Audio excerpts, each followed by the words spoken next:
Hello and welcome to another edition of History After Hours. I believe it is season 3, episode 3. Yeah, that's right. And it is, September 13th? Yep. So my name is Kevin Pumphrey, and with me is Ron Franklin. And we tried to track down a few people to interview, and that'll probably happen next week. But for now, it's just the ramblings of two history teachers. Sure. We were going to start off, since it's a couple days past 9/11, we thought we would open up and talk a little bit about 9/11 and where we were. We might have done this on a previous episode. I don't know. I don't think we have. I don't think we've talked about that. So walk me through where you were at when you found out that we were under attack. Yeah. Well, let me start by saying this, and I tell this with each of my classes when I come through. This year, I predominantly have sophomores, and so when I teach that lesson to them, when we get to it in context, I realized about a month or so ago, I realized that this group, when I tell that story to them, they're the first group I've had that wasn't alive when this story happened. Yeah. And that is weird to me because it's still really fresh on my mind. Anytime I ever see a documentary about it, or if I just stop and let myself sort of think about that, I flash back almost immediately. And it's really, the nerve endings are still raw. So that's a peculiar thing. Like they weren't even here. And what's extra weird about that is now that we have the extension of troops into Afghanistan, the resurge, I guess, the thought that in a couple of years, because we'll probably still be there in a couple of years, that some of these kids are going to be eligible to go fight in a war that started before they were born. Oh, yeah. That's a strange concept for me. This is and I don't know that the end in sight. Anyway, so just... Yeah, well, this is like I teach juniors, so this is the last year. They were like 1. And every year I say this is the most important or most influential American historical event that has ever happened while you've been alive. I always say that. This is the biggest thing in your lifetime. It's still the biggest thing in your my lifetime, but it wasn't before you were born. Right. So that's the last time we would say it. Hey, we're old too. We're getting old. Yeah. I remember, okay, well, go ahead and talk. Yeah, well, okay, so where were you at? Before I taught, I worked in retail management, and we were actually opening a store out near a city close to us here. And we were still in construction phase. So I was there early in the morning. My assistant manager, we had department heads who were there. And as I was pulling up in the parking lot, I was listening to a talk radio show, and they said something about yada yada something something, and a plane hit a building in New York. And I thought, well, that's what could that be? And so I just kind of sat there in the car and listened to it for a second, and then I was curious enough. They went to a commercial break, and I went inside, and I had a TV in my office. So I popped that thing on, and we all basically stood there for the rest of the day and watched this unfurl live. We just stopped what we were doing, and we just gathered around and watched it happen. And I don't know. It's still a gut punch, Did you immediately grasp what was going on? Because I didn't. No. It took me weeks before I really understood how big the deal. It didn't take me weeks. I think it took me a week before I really thought, oh, wow, now everything is different. Yeah. Well, I was 32 when it happened, and so and because of what I saw sort of go around, like I said, we weren't open, but people were coming up there to see if there was something they could get from us because it was a grocery store that we were opening, and people were like, can I get stuff? I'm like, no, we're not open yet. So just people were afraid.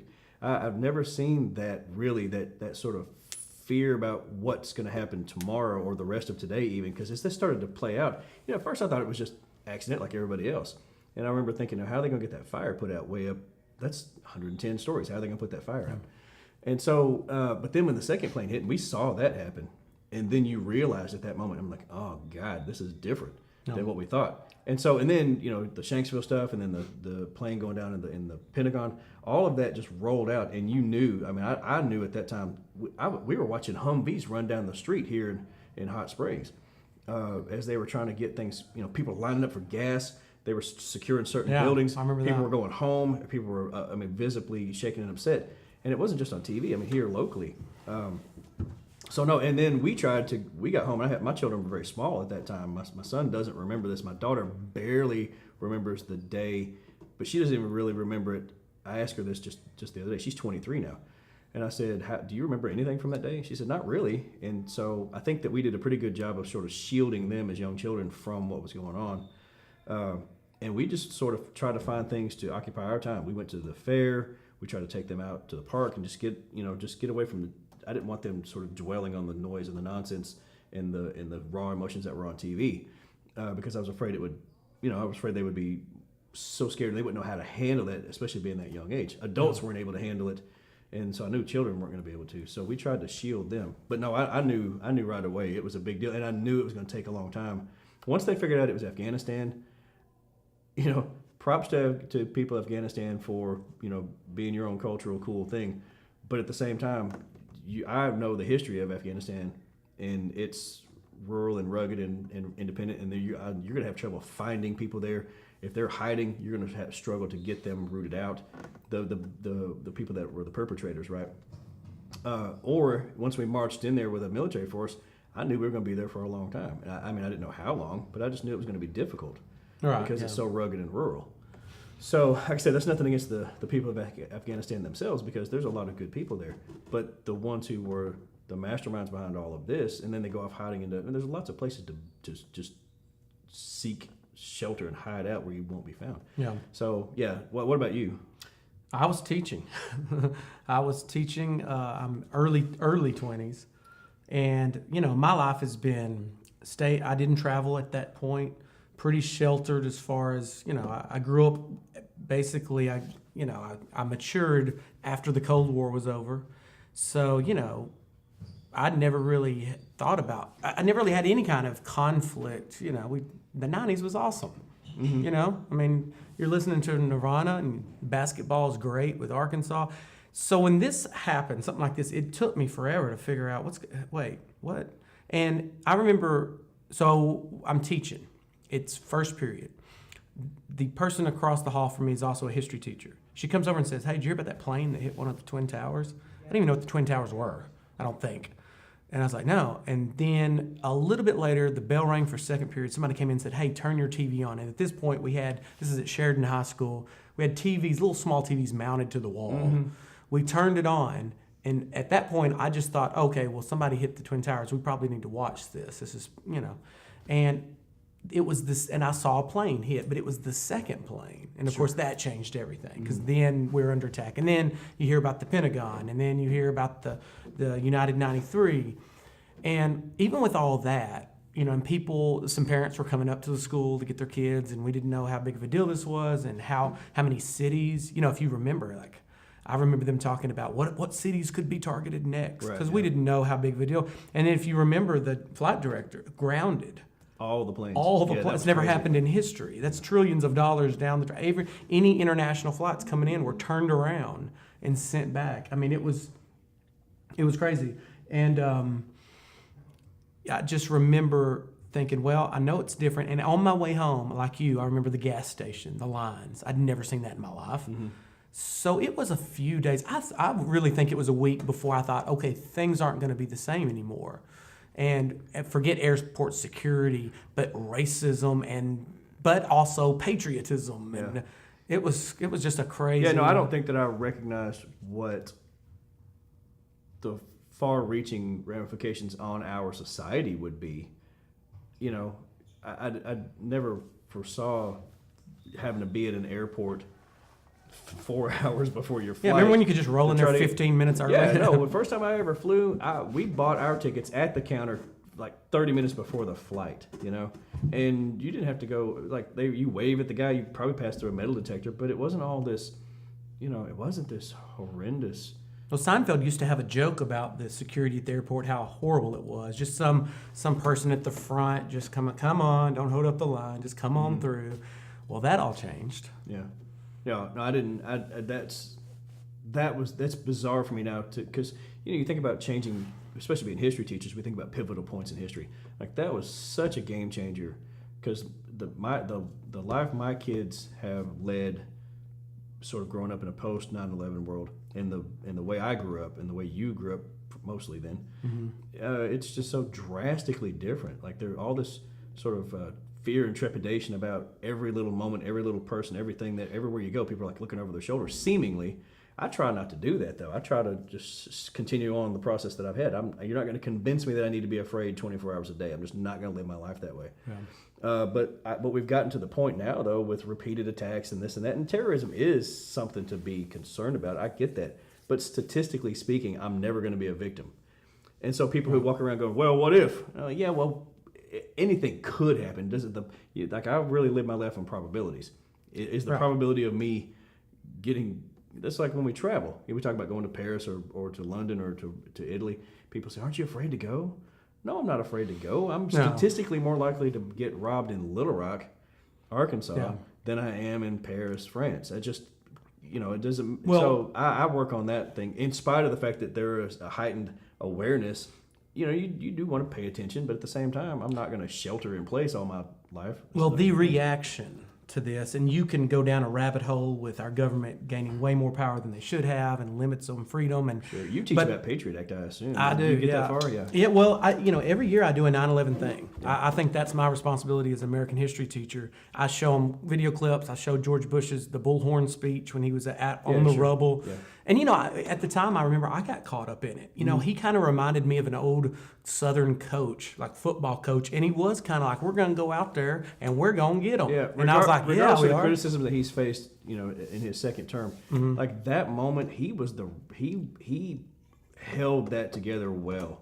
You think about Giuliani's leadership there in New York City too. Like those guys, regardless of what you think about him now, right? Because I remember thinking now. They were the right people for that moment. Yeah, because if you think like Al Gore he's kind of so dry. Yeah. You wonder if he would be able, maybe his calmness would help, but if you, I don't know that to rally the... Gore doesn't have the same kind of charisma, in my opinion. No, he doesn't. And so I don't know. He could have done it, I suppose, because he But at the same time, skills. Bush deserves a lot of criticism, Sure. and so does the White House for pushing the agenda that they did thereafter. Now, I didn't know at the time that 2001 and going into 2002 was going to lead, of course, to the Iraq War and all of that. Yes, in retrospect, you look at those decisions and you go, "What the hell?" That's the terrorist winning, isn't it? I mean, that's kind of it. Really did disrupt our whole system and still does in ways. I mean, and I tell my kids this because especially here in the South, I say, imagine being a Muslim American having nothing to do with the terrorist. Right. Imagine trying to live your life now after 9/11, the racism that occurred. And especially like, let's say you're a Muslim American that's also a businessman that needs to fly all the time. Sure. Woo, I could, because I'm I was so selfish. I'm still selfish, but in my early 20s, that never crossed my mind, and I couldn't imagine now what some Americans had to go through and are still going through. Yeah, honestly. and are still going through. Yeah. So no, I can't believe it's been more than a decade and a half. That just seems crazy that it's been that long. Oh, I know. But at the same time, so much has transpired. When you really stop thinking about it on a sort of moment by moment basis, you go, wow, we've really and we have changed. There's no denying that this is not I grew up in the 70s and 80s. I graduated high school in 1987, and we were footloose and fancy free, my friend. We didn't worry about a thing. I promise you that. Oh yeah. And so, but now I see these kids, and they've got so much stress in their lives, seemingly, and a lot of it's sort of compiled upon them because they've been convinced that they need to be afraid of all this. Oh yeah. There's in dark shadows, there's evil lurking, and somewhere in the world that's true. But it doesn't mean that everywhere in the world that's true. And I try to do my best to remind them that most, especially here in the United States, most of our lives are going to go along the way that they always kind of have, regardless of the fact that we've got all this other stuff kind of happening around us. I did realize something even though I was young, when we went into, when Bush made his speech, basically a war on terror. Mm-hmm. I remember asking a fellow teacher who's about 20 years older than me, I was like, how do we win a war on terror? Like, when is the end of terror? Yeah, that's not going to end. Mm-hmm. That's a valid question, because you're trying to defeat a radical ideology, and if you really get back and you look through history, you're never going to be able to stop that completely, because somebody else is going to sort of jump in and fill that power vacuum in different ways. Somebody's mad about something, and somebody's going to do something stupid. But I don't know that now that we've declared war on it, that's a perpetual war scenario, honestly, which is kind of a 1984 scenario if you think about it. I heard a very liberal politician talk to a very conservative Navy SEAL, and they had a disagreement. Can you bomb an ideology? And the Navy SEAL's like, yeah, World War II. We bombed the mess out of an ideology, and it went away. But did it? What are the after effects? You may have run it effects? underground. You know, so that is a fine line, though. Can we defeat the Taliban? Well, kind of, maybe. But at the same time, we just recognize the fact that what President Trump's speech was just about a month or so ago. Mm-hmm. He was talking about the resurgence in Afghanistan and all that. Talking about how we're going to try to increase our chances of success in that thing, because he's sort of having to redefine what success is.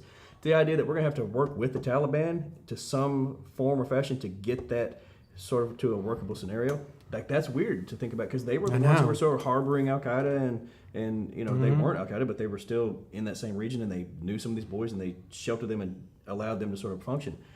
So to think that we're having to change gears a little bit and say, well, this is what success looks like now, which I think is, you're going to have to do that eventually. But, you know, we're one of only a couple countries, maybe 3 or 4, that can really do anything in the world, that can really help people in need in other countries. But as soon as you walk, here's the thing, but you can't walk out of there. See, how do you win? What does winning mean? You can't just kill everybody, because you're causing more power vacuums, and you're causing animosity from people who just want to be left alone. So how do you identify the people who are the radicals that need to be taken out effectively, deal with them, and then get out of there so that they can go on and function the way that they see fit, and then maybe we can learn to leave each other alone. Well, talk a little bit about, remember when we were providing so many arms to Afghanistan to defeat the Soviets, and all the rocket launchers, and a generation of older Afghan men died during that, and then we left. And no schools, no education, and of course, as a result of that, you had some terrorist groups form, and power vacuum, like you said. And our focus was just getting rid of the Soviets, keeping them from taking Afghan over. It's just, is there a win? I don't know that there is this, you know.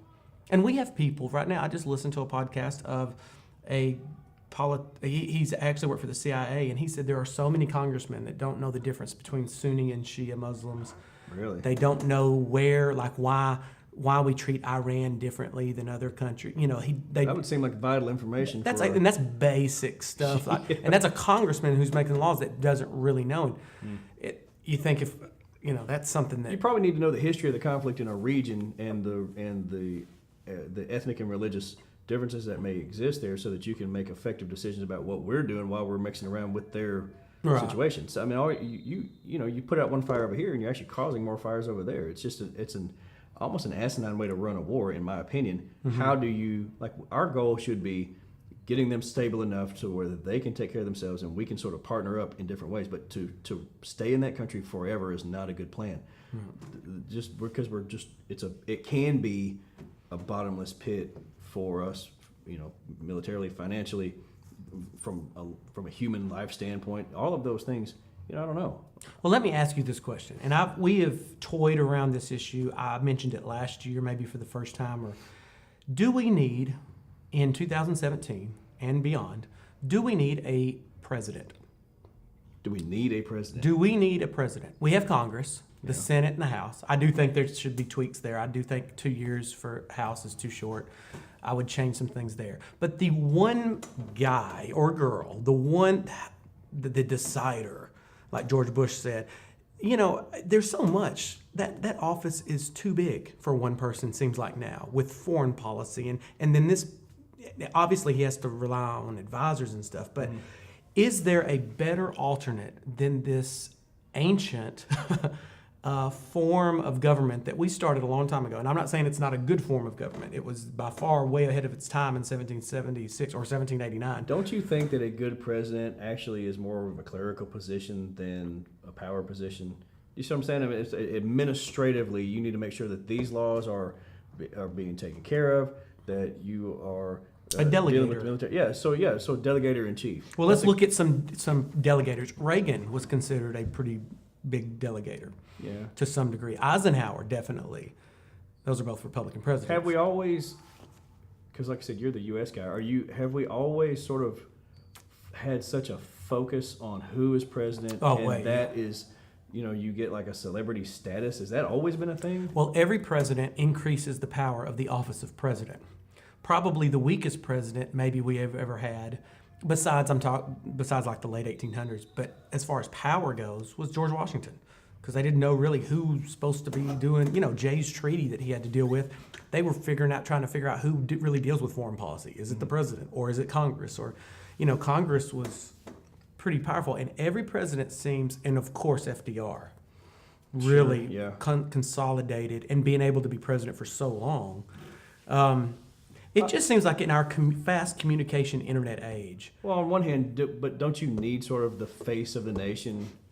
Isn't that something that people need? Is that why England hangs on to their monarchy? They need the face? Probably.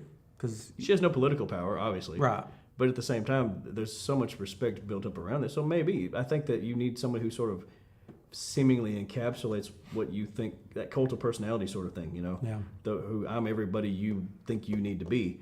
And so I say these things and you sort of believe in it. It's almost like a cheerleader almost. But to a certain extent. But I mean, I don't know that we need to get rid of president. I think that power needs to be harnessed, reined back Maybe. in. But my thing is like this, when we run for election with however many, 300, 400 million people we have in America, the qualifications, you'd think you'd just have one great candidate after another, but we really don't.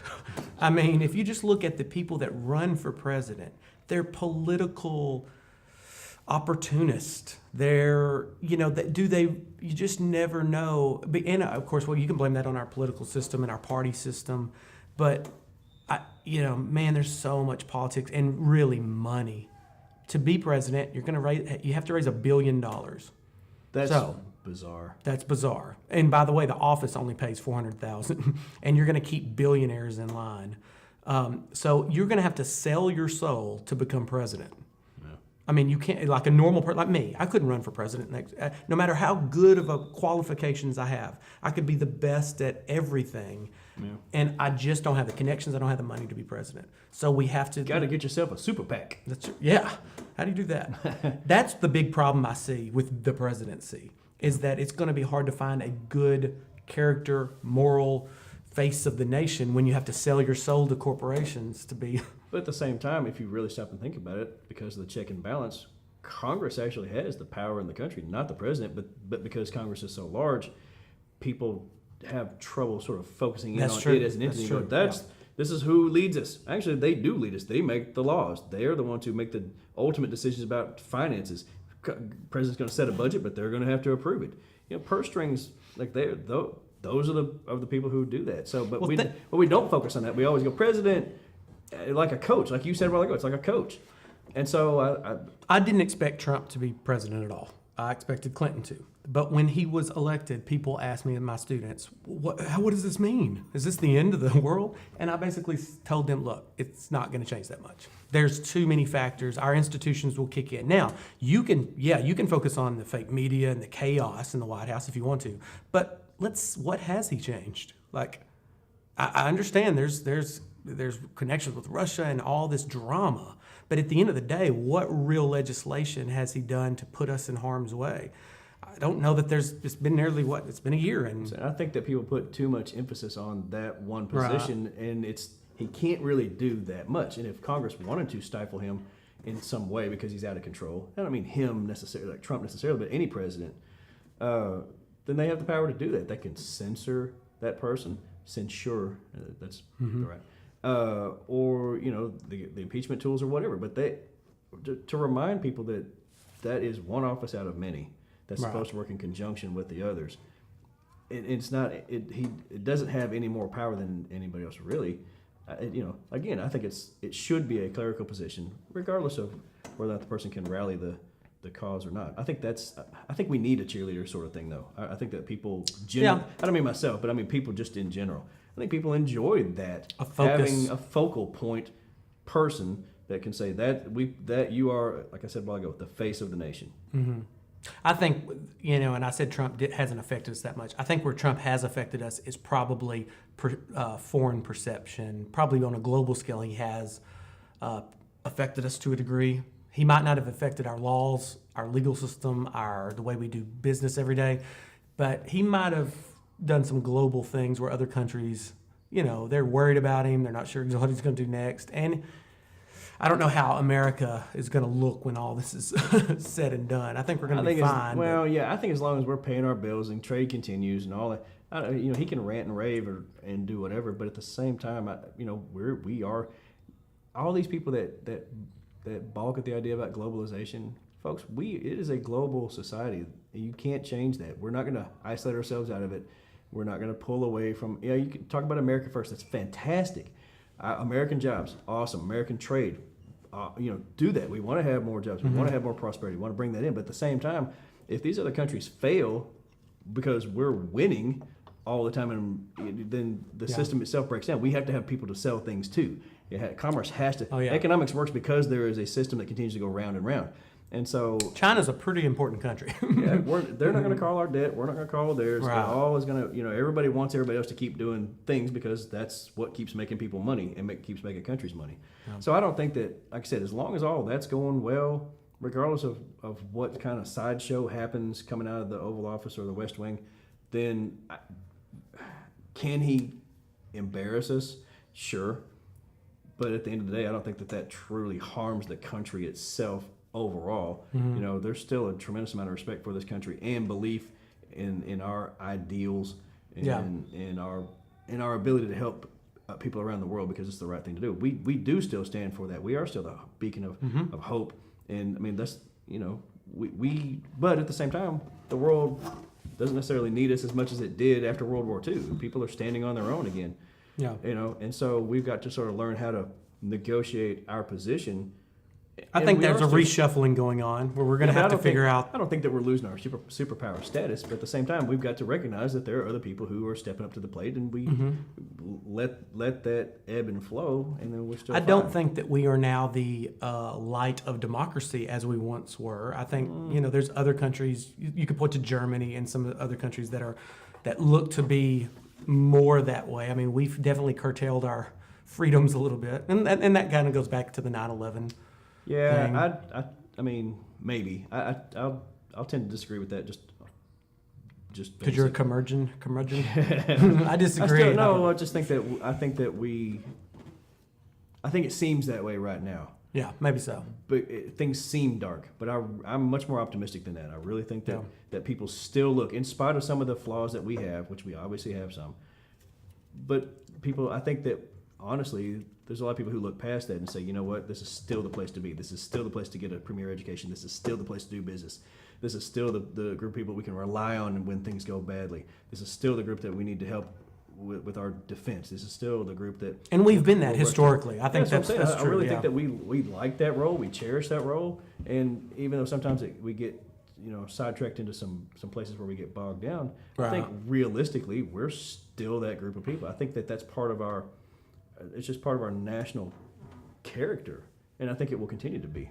Okay, I agree with that. Who knows what the future holds? This is why we do the podcast. We'll keep talking about it. Sure. We'll work it out. All right, we're going to switch gears for the last 5 minutes. Today, there's a thing called Netflix that has taken over the globe, and they have great shows, and we talk about Walking Dead, and you're trying to get me into Game of Thrones. And you've got to watch some Game of Thrones, man. I've got to get this research paper done. Yeah, okay, well. But... If you start watching Game of Thrones, you won't finish your paper. So I'll wait. Yeah, it's addictive. However, let's go back to the yesteryear when me and you were growing up. Let's talk about 30-minute sitcoms that you used to watch. Maybe as you were growing up in the 1930s, 40s. When did you come along? Yeah, no, my youth, the extreme youth, 1970s. I was born in '69, so. All the cool... We've landed on the moon. Yeah, it happened. I'm telling you. But just sort of groundbreaking sitcoms like All in the Family, right? Just that Archie Bunker. Have you watched any of that lately? I show that to my class. I haven't watched it again. But no, but they were crass, but it was not crass for being a shock value's sake. It was social commentary. It was. I mean, they were the first ones to really call out bigotry. They were the first ones to call out on TV. Is what I'm saying. Yeah. They're the first ones to take on broad subjects like cancer or women's rights. It was a groundbreaking and politically incorrect show for today's time. That's why I show it to my class. So class, get ready if you're here. If there's any of my students, next semester when we roll around to the 60s and 70s, I'll be showing some clips from that. Yeah. And the kids can't believe that used to be on TV. Yeah, it was brilliant. I mean, and they were really pushing the envelope too about what was allowable, Yeah. But I think that show in particular paved the way for a lot. But I will say, so like I said, being a kid, I don't remember watching too many sitcoms necessarily. There was things like, old school like Alice and Maude and things like that. I suppose Maude was. My parents were like Andy Griffith. Leave It to Beaver. Yeah. That was still on. And by the way, that show, Andy Griffith show, actually, I think has done well. I mean, it's still funny. Gilligan's Island was huge. What a crazy thing! You watch those today. What was that? What was his name? What's his real name? Bob Denver. Yeah. Bob Denver was in a show previously that was called Dobie Gillis, and he was a character named Maynard G. Krebs, and he was like this beatnik guy, and so he sort of parlayed that into this other show. And even that, as kind of silly as it was, it was sort of innocent in its own way, Remember the Seinfeld joke about Gilligan's Island? And he goes, "What's the deal with the professor? He can make a radio out of a coconut, but he can't fix a hole in the boat." We're stuck here for years. Yeah. Did you ever watch Too Close for Comfort? Do you know what that is? Too Close for Comfort. That would be like, 80s. Yeah, it was. I remember my parents watching that. No. Too. What was the one with Michael J. Fox? What was that? Family Ties. That was a good one. People Cosby Show was groundbreaking. Cosby ruled the early to mid 80s. He just did that. There was a time where they think, he's America's dad, and but that's obviously things have changed since we talked more about his personal life. But at the same time, no, he was. There's a different Cosby Show going on now. You talk about face of the nation, like that guy. People looked up to him regardless of where you were from. That's what makes this the last few years so shocking. Sure, yeah. When you find out your heroes aren't as heroic. Seinfeld was a game changer for me. That's kind of when I came conscious to the world and knew kind of what was going on. Seinfeld was awesome. I tell you what, my wife and I both like, because when we were first married, there was the show Friends. I don't know if you ever watched that much. Yeah. Like that. We liked it a lot because they were about the same age we were, and so as we sort of grew and changed, and our family was sort of changed, they sort of grew and did new things too, and then getting jobs and getting married and having kids and whatever. What's crazy? That was fun to kind of watch that because we identified with that pretty. Friends, if you watch the first couple seasons, it's okay, but you can tell that they're trying to learn their characters. The middle is awesome, and then the last few seasons, you could tell that they're getting tired of these roles. Yeah. Seinfeld got better every year to me, and at the very end, they're number one show. Didn't they offer him like a $12 billion or something? $12 billion. I'm obviously making that number up, but it's some ungodly number to do that one more season, and he turned it down. They walked away at the height of their popularity. Kramer wanted to keep going, and the other ones, Jason Alexander, but Jerry said this: "Look, it's not going to get better." Like that's what he said, and it changed everybody's mind. Yeah. If we can't make it better, what's the use? And Jerry Seinfeld is the way to do it. You got your money. You just made one of the groundbreaking shows, and then you just walk away. Yeah. You don't overstay your welcome. I'll give you an old school one from the 70s too that I don't know if people really remember it much or not. I don't know if it's in syndication, but it probably is somewhere. Robin Williams, Mork and Mindy. Oh, I remember Mork and Mindy. To break him out of the comic circuit and to put him on show that allowed him to get into people's homes, on a weekly basis. People discovered that guy and his manic sort of humor, which he, and that was what he was known for at that time. Just out of control. He was going to say and do anything. You didn't know what he was going to do. But then, it was kind of cool to watch him grow as a performer as well into more dramatic roles. And I think that I liked his comedy because it was just, my face would hurt laughing at this guy. Yeah, it was just so intense. But at the same time, when he got a good, serious, dramatic role, like dude was good. Oh yeah, he had some scary roles. Of course, Good Will Hunting was good. Yeah, he had some really good. Well, I guess we're getting over our time here. Okay. So if you are this far into the podcast, tweet us your favorite TV show. What did we miss? What were the near misses? What are the new things that people would just count it? Because when you hearken back to this age, like when our students are going to think back when they're older like us, and they go, "Well, remember that show?" Like I wonder what they're going to think. Yeah, about. I think the things we still like, Walking Dead, Game of Thrones. Maybe. I was just thinking, like people that are turning 50s and 60s are going to be going down the road listening to Snoop Dogg and Ice Cube. That's got gray hair and still bumping to like early 90s hip hop. That's going to be a transition. Because you always listen to the songs of your youth. The songs in the nursing homes are going to change dramatically pretty soon. Yeah. Oh, yeah. All right. Well, that wraps up this episode. So I guess, follow us on Facebook, Twitter, YouTube, and I guess we'll see you next time. Goodbye.